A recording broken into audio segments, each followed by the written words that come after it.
Well, what a big introduction there. We were just laughing at that, weren't we? We've got Helen Weir, so I thought, well, I must have a big introduction like that. Just because she's a superstar. That was very kind. Well, did you like that? Did you like that introduction? I loved it. I said It was to you, like I felt like I was on daytime TV listening to that. I thought you were on the Palladium. It was amazing. The Palladium, yeah. I'm just disappointed there wasn't a round of applause. Wasn't a round of applause? Well, there could be a round of drinks, you never know. Yeah, right, thank you. That's enough. Yeah, I just found that was a big introduction there, and I thought, well, with Helen coming here, well, she's one of our ambassadors as well, so we've got to look after her, or she's got to look after us as well, both ways anyway. But she's our hypnotherapist. Yes, that's right. That's correct, isn't it? That is correct. I always get it wrong. Now, we've invited her to the studio because, well, there's so much going on out there at the moment, a bit of everything. Well, it's getting mind-boggling, isn't it, really, what's going on? It is, and it's changing every day. And we've been doing, the last couple of weeks, we've been doing the mental health, and we've had some children in from the school, like 7-year-olds talking about writing themselves about mental health. Oh, that's really good, and it's on Mixcloud. So if you want to go onto Mixcloud Radio Royal, you can listen to the kids, and they're absolutely marvellous. A credit to the school. Yeah. We had one of the teachers in here, and they did it one by one, and they're absolutely brilliant. So we've had a couple of weeks of that. But Helen wants to talk about anxiety. Yes, that's right. Right, anxiety. So tell us, well... Shall I yeah, we may as well go on then. So the reason I wanted to talk about anxiety is because it's probably the biggest area of work that I do with my clients, and it's certainly on the increase, definitely, in terms of the people that I'm seeing. And it's not just women, it's men as well. I'm seeing it's probably a 50-50 split between men and women these days, and that didn't always used to be the case. I used to see more women than men, generally anyway, and now it's probably a 50-50 split, I would say. So what is anxiety then? Well, we all experience anxiety. It's part of our natural makeup, and everybody experiences it from time to time, and it's a completely natural reaction to situations that you might find yourself in. So it's a feeling of unease, it's a worry, a fear, and sometimes it can just be quite mild, or sometimes it can feel quite severe. And most of the time, when that situation that's causing that anxiety passes, then those sensations, those feelings, those moods can disappear as well. So it can make our heart race, we might feel sweaty, shaky, out of breath, and it can also change the way we behave. We might become overly cautious about things, or we might find that we avoid things that can trigger our anxiety. But interestingly, anxiety is not just something that humans experience, it's something that's common to all animals, actually, and we have evolution to blame, or I suppose to thank, for that, because if it wasn't for anxiety, we wouldn't still be here. We'd have died out, because our survival depended on our anxiety over genuinely dangerous situations, and it kept us on our guard. So when the saber-toothed tiger came creeping up behind us, we felt anxious and probably ran away, and that saved us. There's probably someone there who knows all about dinosaurs and saber-toothed tigers, probably shaking their head at what I've just said. What are you looking at me for? I'm not that old. But everybody experiences anxiety completely different to everybody else. Everybody's unique and special in their own way. And so different situations or different experiences will trigger different feelings in different people. But it's our body's natural reaction to danger. Focuses our attention, gives us adrenaline to act, and this is what you will often hear this phrase, the fight or flight response. So it gives us the ability to stand and fight or to run away. It's that feeling when you're going to cross a road and all of a sudden a car comes whizzing round the corner at you, and you get that shot of adrenaline that enables you to whiz out of the way, to run out of the way of that car, because otherwise you're going to get mown over by it. Or that feeling when you're in the supermarket and there's a whole stack of baked beans in a nice pyramid and your elbow catches it, you walk past and it starts to tumble down. It's that shot of adrenaline that enables you to catch those tins of beans and stop them completely collapsing around you. So anxiety is really helpful in natural situations, even in our modern day life. However, sometimes this life-saving mechanism of ours can get triggered at inappropriate times when we don't want it, or it can get stuck in this on position, and that's when it becomes a problem. So how do you know if you've got a problem? Well, I suppose you'd ask yourself a few questions, really. When was the last time that you felt really relaxed? Some people really struggle with this ability to relax. So when was the last time that you felt really relaxed? Do you find that you've got a list of problems in your head? And if that list of problems was solved, would that list of problems make way to a whole new list of problems to worry about? And some people might say, are you only happy if you've got something to worry about? Do you find that you wake up in the morning worrying about things instantly? Do you stew on things that you've said or things that you've not said? Things that you've done or not done? Do you overanalyze things? And those are just some of a few questions that you could ask yourself to decide whether maybe you do have an issue there. But it's important to note that only your GP can actually diagnose whether you've got a disorder with anxiety, and I'm certainly not a GP, so I can't diagnose you. But if you feel like maybe you do have one, then a GP is a good way to go. So what does anxiety actually feel like? I've already touched on some of the symptoms, but let's just talk about the two different sides. We have physical symptoms and we have psychological symptoms. So symptoms that we can feel in our body and symptoms that affect our mind. So some of the physical symptoms you might experience are things like a racing heartbeat, struggling to breathe, shortness of breath, tight chest, a dry mouth, butterflies in the stomach. That's a really common one, isn't it? Nausea, feeling a bit sick, the urge to pass urine, go to the loo, tremor in your hands or in the rest of your body, sweating, pins and needles. Those are all quite common anxiety physical symptoms. But then we also experience it psychologically as well. Do you feel like there's inattention, agitation? Do you have a fear of losing control? Do you have a sense of dread that something catastrophic is going to happen? Are you irritable? Do you have feelings of detachment sometimes emotionally from everyday life? So there's lots of different feelings and emotions and psychological sensations that you might be experiencing. As I say, everybody experiences it in their own way. Everybody's unique, everybody's different. And there's actually different types of anxiety. The most common one is labelled general anxiety disorder, GAD. But people experience other kinds of anxiety as well. So social anxiety is a very common one that I deal with, where people struggle with social situations. They worry about how they're being perceived by other people, the things that they're saying, and they overanalyze things that they've said and worry about what they're going to say, and it makes it very difficult and awkward to cope with social situations. And particularly people tend to find those situations where if you had to walk into a room full of strangers and small talk, that's probably the most extreme sort of social anxiety that people can experience. And most people could understand why that doesn't feel very nice.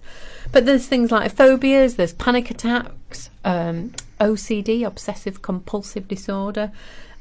People experience things like skin picking, hair pulling, PTSD, post-traumatic stress disorder. So anxiety comes in lots of different flavours. So what's actually causing anxiety for people? Sometimes people just don't know. In fact, I get a lot of clients that will come and they'll see me and they'll say, I wake up in the morning and I feel dreadful. I'm already got those anxious feelings, tightness in my chest, flutterings in my stomach, a sense of dread. Something feels terrible, but I don't know what it is. And that's really common. And that in itself is really stressful and upsetting. But sometimes there are factors behind it. So maybe it's your personal life or your relationship that's causing you issues. Maybe it's money, work. Maybe it's a housing issue. Maybe it's a life change that you're going through. Sometimes something like caring for a relative, losing a relative, loneliness, children arriving or leaving. I mean, I worked with somebody this week who is experiencing some empty nest syndrome. Maybe your health is causing you worry. Maybe there's been some other traumatic event in your life. And even things like smoking, drinking, gambling. I mean, gambling's a massive issue these days, with all of these apps that you can get to gamble with, online gambling, all that stuff. It's so much more accessible than it was when I was younger, 20, 30 years ago. And I'm working a lot with people to help them overcome their gambling situations. So some people will react to all of those different stressful situations differently to others.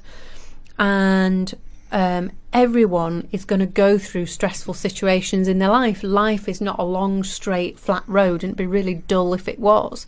So there are going to be twists and turns, there are going to be ups and downs. And it's how you cope with those.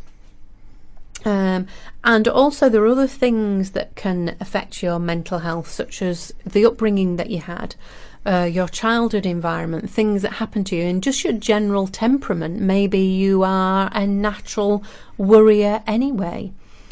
And so it's okay to feel anxious in these situations as long as it passes when that situation passes. It's if your feelings of anxiousness are lasting a long time, or if they're out of proportion to the situation that you're in, or if you find yourself avoiding situations that might cause you to feel anxious, or you feel out of control with those feelings, or you feel distressed, or you're experiencing things like panic attacks. Basically, in short, if it's affecting your life and it's becoming difficult to enjoy your life, then your anxiety is becoming a little bit of a problem there. And actually, it's really common, surprisingly common, in fact, probably becoming more common these days. There was a survey that covered the UK that said that 1 in 6 adults experienced some kind of neurotic health problem in the previous week. And so neurotic health problems cover things like anxiety, depression, things like that. So in the UK, probably 1 in 10 of us were living with an anxiety disorder at any one time. So we're talking about 8 million people in our country coping with an anxiety disorder at any one time. Do you want to play a record? Right, we'll just play a little musical interlude. David Bowie, and it's Sorrow. Too long blonde hair and your eyes are blue. The only thing I ever got from you was sorrow. Sorrow. You acting funny, trying to spend my money.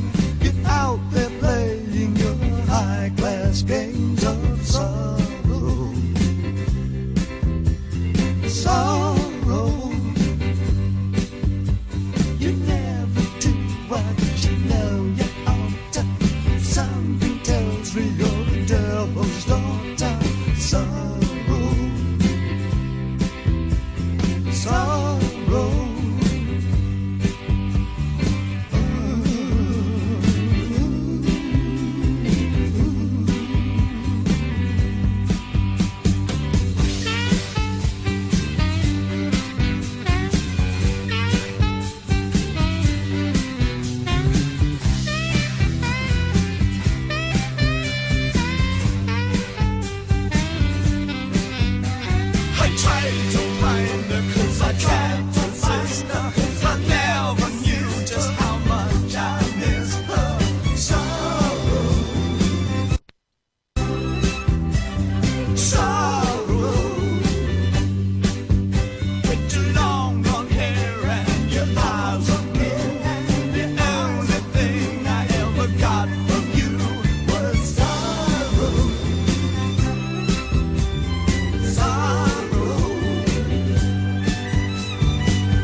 You're listening to Radio Royal. If you've just tuned in, Helen Weir will be back very, very shortly after this next track.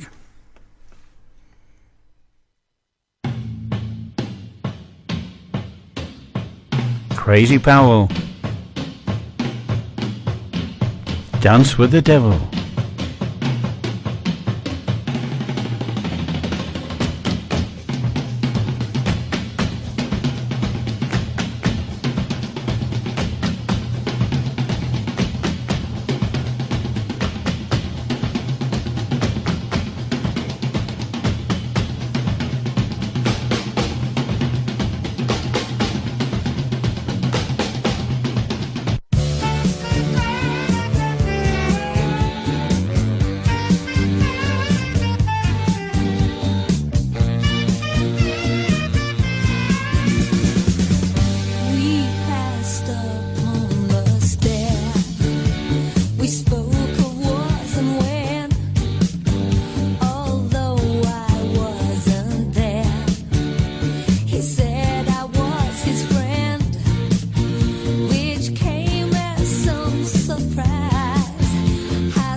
I know she's fallen off a chair.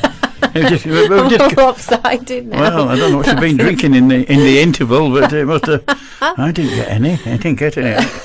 Well, I do apologise for that. It was a little bit strange. Was that the CD just stopped just like that? I know. We had a bit of a panic, didn't we? Pressed a few buttons. Well, I couldn't find the key.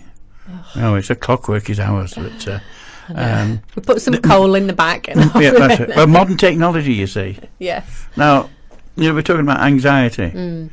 and things like this, all technical stuff we've got here as well. Does this help for this anxiety? What, the modern technology? Is it too much for us? I think it might be. Did you have an anxious moment? I did have an anxious moment. Then I thought, when the music went off. Where's the hammer? Where's the hammer?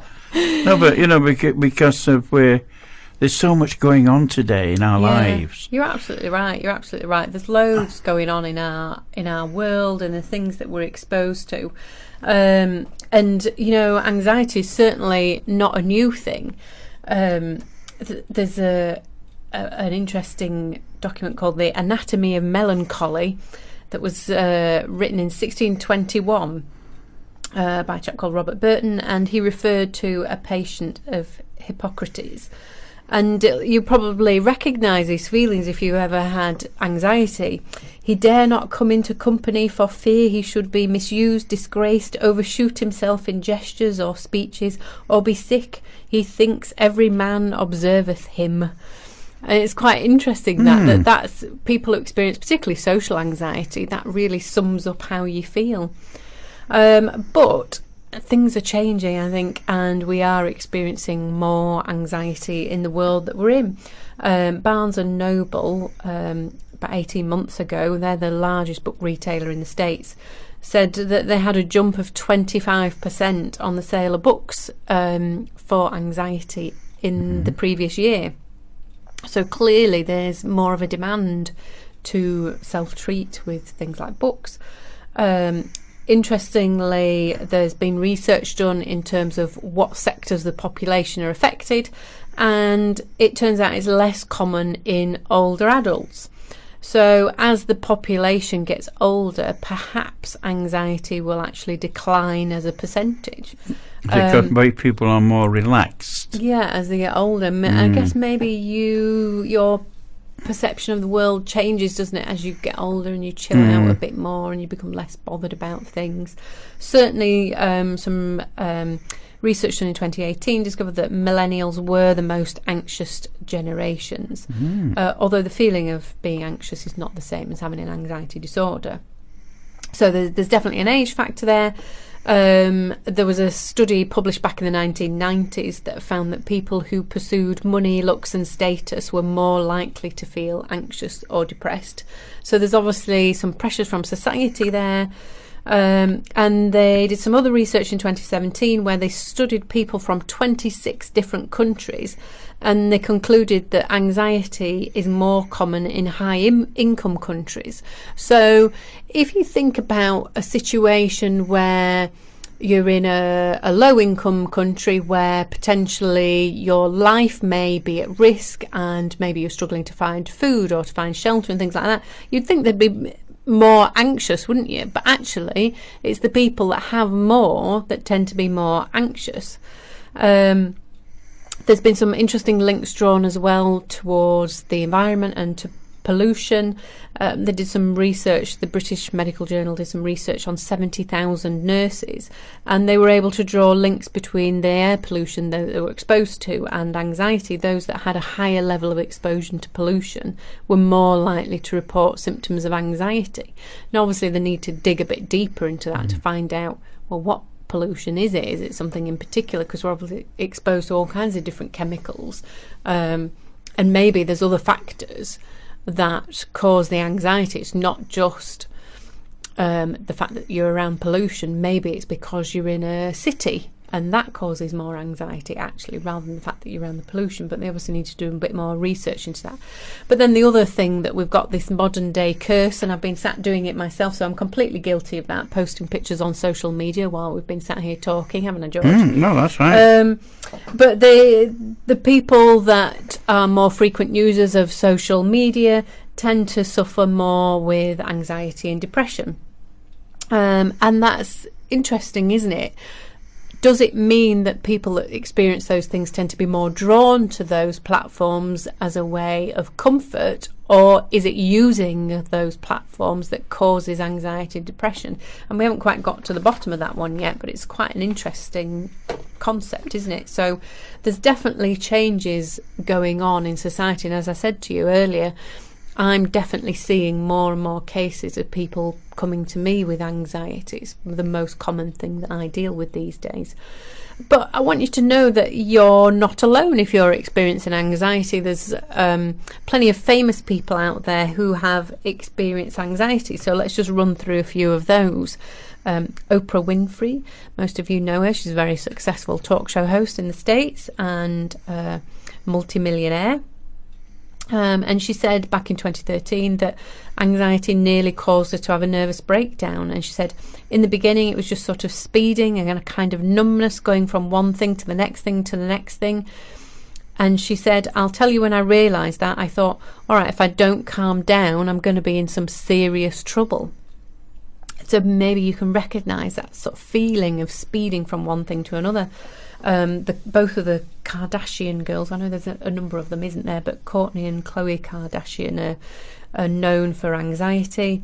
Kourtney Kardashian's been quoted as saying, when my anxiety is extreme, it feels like my body is constantly burning calories all day long. Ellie Goulding, the singer, she suffers with panic attacks, and she used to cover her face with a pillow so that she wouldn't be seen in public. And she said that part of what sparked her panic attacks was not feeling confident enough, believing in herself, being scared that she wasn't a good enough singer as people thought she was. And then as the stakes grew, she became more popular and more famous. She became even more afraid of letting people down. Emma Stone, the actress, her panic attacks were so intense that as a child she actually wrote a book, I Am Bigger Than My Anxiety. When I was 7, I was convinced the house was burning down and there was a tightness in my chest. I couldn't breathe. I felt like the world was going to end. So you can probably identify, if you've ever experienced anxiety, with some of those things that people are saying. And I want you to know that you're not alone if you are experiencing anxiety, because it's really common, and those people that are actually massively successful are able to manage it and to overcome it. I think we probably all know who Adele is, a very famous singer-songwriter, and she is renowned for using hypnotherapy. If you've seen any pictures of her recently, you'll have noticed that she's lost a considerable amount of weight, and that's been attributed to some hypnotherapy that she's had. She used hypnotherapy to stop smoking at one point, but she also used hypnotherapy to help her overcome her anxiety. She used to get really extreme stage fright, and you can't imagine it, can you, when you see her, because she's so charming and lovely and she's so incredibly successful and, again, multi-millionaire, but she was suffering with the stage fright and the anxiety around that, and she was able to use hypnotherapy to help ease that. So what are the things that you can use to help treat your anxiety then? Well, a lot of the things that you can do, some of the best things you can do actually, are self-help things. So it's about learning ways that you can relax. So meditating or listening to some relaxing music. Here we are at the radio station. George might be playing a relaxing song next. We don't know. No, you never know. I might fall asleep. It might go off again and we might have a little flash of anxiety ourselves. I've got my hammer out, waiting. Other things you can do, you're probably sick of hearing people banging on about eating healthily, exercising more. And, exercise doesn't have to mean going and sweating it out in a gym. Some of the best things you can do to help relieve anxiety is get out in the fresh air and just go for a walk around the block.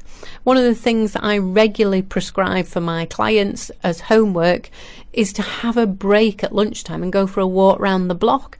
And they look at me like I've gone out when I suggest that to them, because they're so used to eating at the desk and carrying on working. But this kind of pattern of behaviours that society has said is okay is actually contributing to their anxiety because they're not having a break.